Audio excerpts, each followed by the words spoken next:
Hey, it's been a while. Sorry I haven't really been up to date with this monthly gaming diary series, and that's why I'll only be talking about both March and April in this video. Let's not wait another second and let's start with Yoshi's Island. Yoshi's Island is another one of these games I've played when I was a kid but never managed to ever see through to the end. Turns out playing this game now of all time was about perfect timing, after playing so many 3D platformers.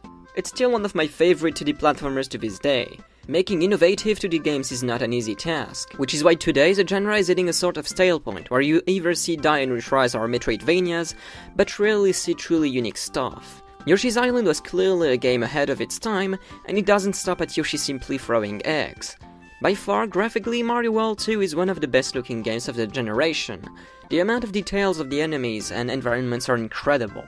You could be running around a fluffy and colorful plain while contemplating a bright and burning sunset, while an adorable music soothes your ears as you jump around and collect items. The amount of polish in every single pixels and mechanics are all here to enhance and improve your experience, with a level design that constantly switches and invents new ideas to make you have pure fun, Nintendo style. It's the first time I ever play and finish a Wario Land game, and I was far from disappointed. The game might be over and done with just a few hours of playthrough, but that doesn't make the game too dull. On the contrary, never have I played a classic 2D platformers as refined as Wario Land 4. Everything helps to keep the game from feeling stale over the course of time. Usually the levels are structured in a similar way, but always executed differently.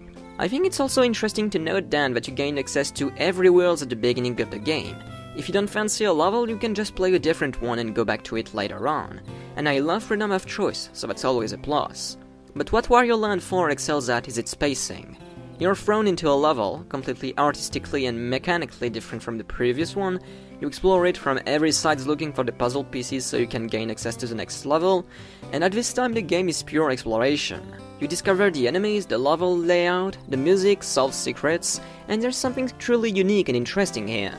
Most platformers' power-ups are acquired by killing enemies, destroying blocks, doing certain inputs, but oh no, not in Wario. Sure, you're already pretty overpowered. Actually, most enemies stand no chance against you. You can rush through everything, jump on them, ground pound the living hell out of everything, but if you wish to gain access to certain portions of the level, you often have to get voluntarily hit by some enemies to gain special abilities.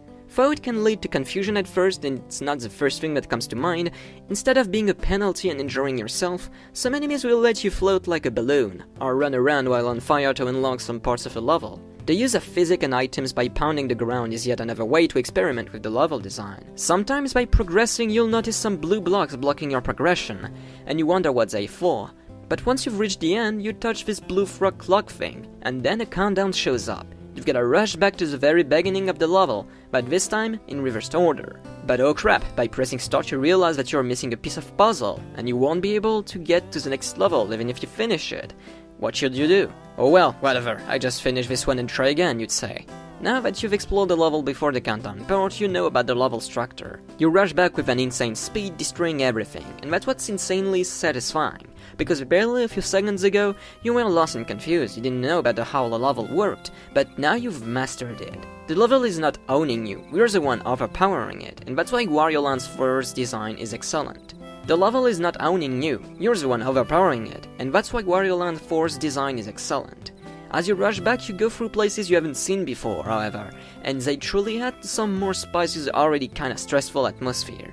But don't worry, you clearly have plenty of time, and oh, surprise, that one puzzle piece you were looking for is right over here, in plain sight. Now that you've got them all, no worries about going back to try again. There are constant elements of surprise, and that's what I love about those hurry-up scenes. And not only is the game fun, but the game is by far one of the craziest looking and sounding game I've ever seen. The atmosphere, world, and enemy designs are almost disturbing and trippy, and goodness, those environments and graphic details are crazy for the early Game Boy Advance era. Play this game if you've got an evening to spare, you won't regret it. Yet another surprise! I thought Jak and Daxter was going to be a simple and plain platformer action game, but it turned out to be Mario 64, with some stars to collect here called power cells used to progress through the story, red coins called scalp flies, and spheres to collect that are later on used to exchange for more power cells. This creates a sort of feedback loop, meaning that you're never wasting time collecting some useless stuff. The controls are sometimes kinda wonky and it's hard doing some tight jumping because of Jak's really stiff jumps, but the game isn't really made out to be a tight platformer anyway, so it doesn't matter much. It's more of an exploration collective fun like Banjo-Kazooie, and it truly was a hell of a fun. And I even collected every power cell the game had to offer. The universe is fun, colorful, and though the character design can sometimes be a little cranky, it's an overall very pleasing experience.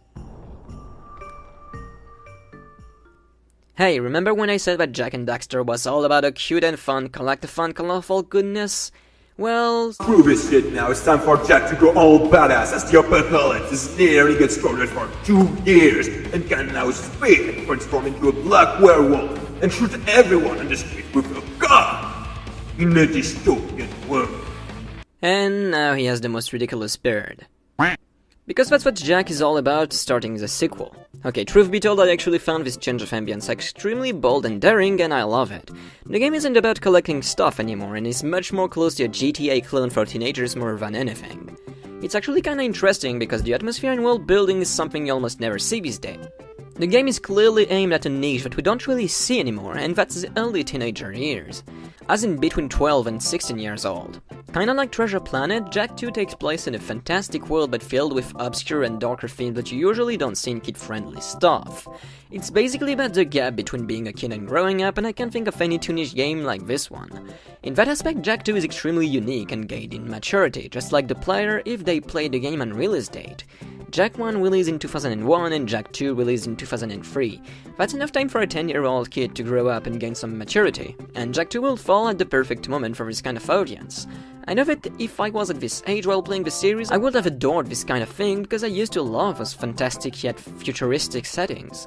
I would probably say, "Wow, that's such a grown-up game! That's so rad!" Like when I played my first bloody games on the Wii called No More Heroes and Mad World. However, that doesn't mean the game is good.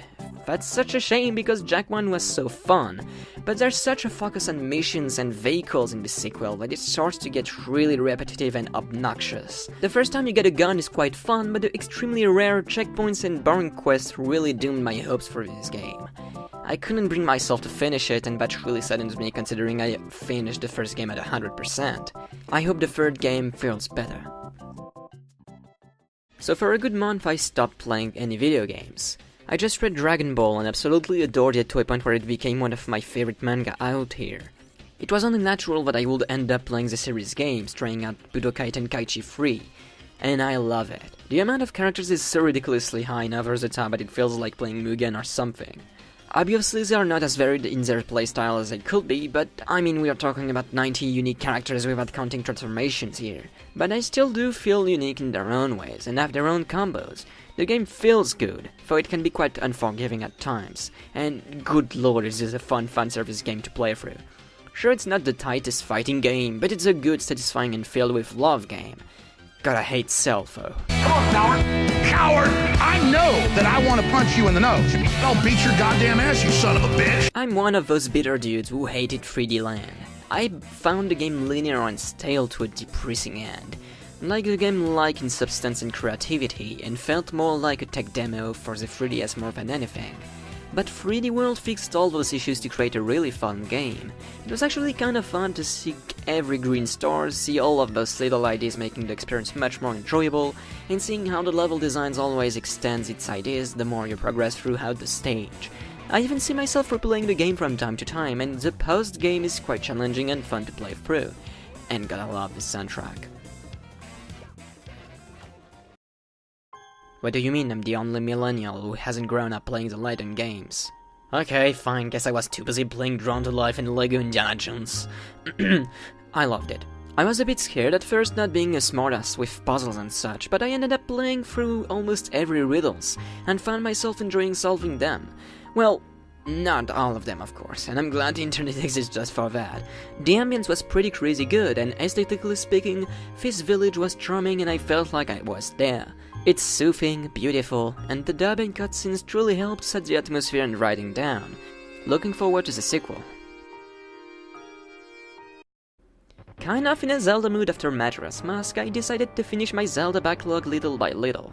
I did play A Link to the Past, but barely for a few hours before dropping it. Gripping my SNES Mini controller, I launched the game, determined to see it through to the end.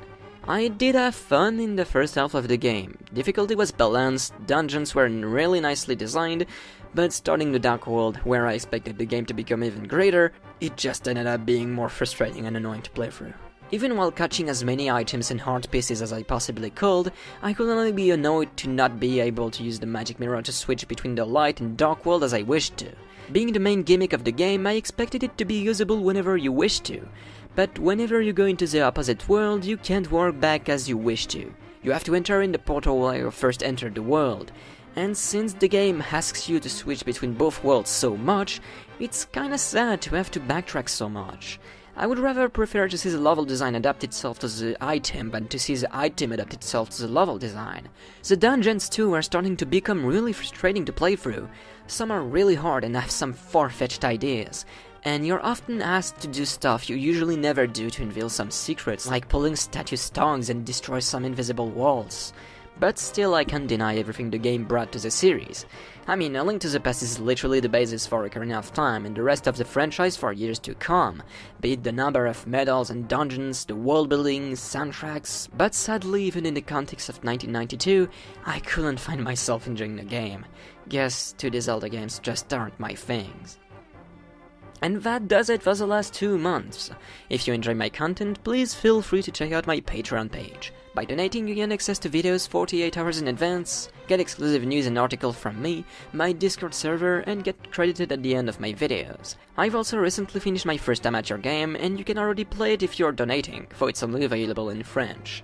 I hope you enjoyed this short little recap, and I'll see you around for my next video about Majora's Mask.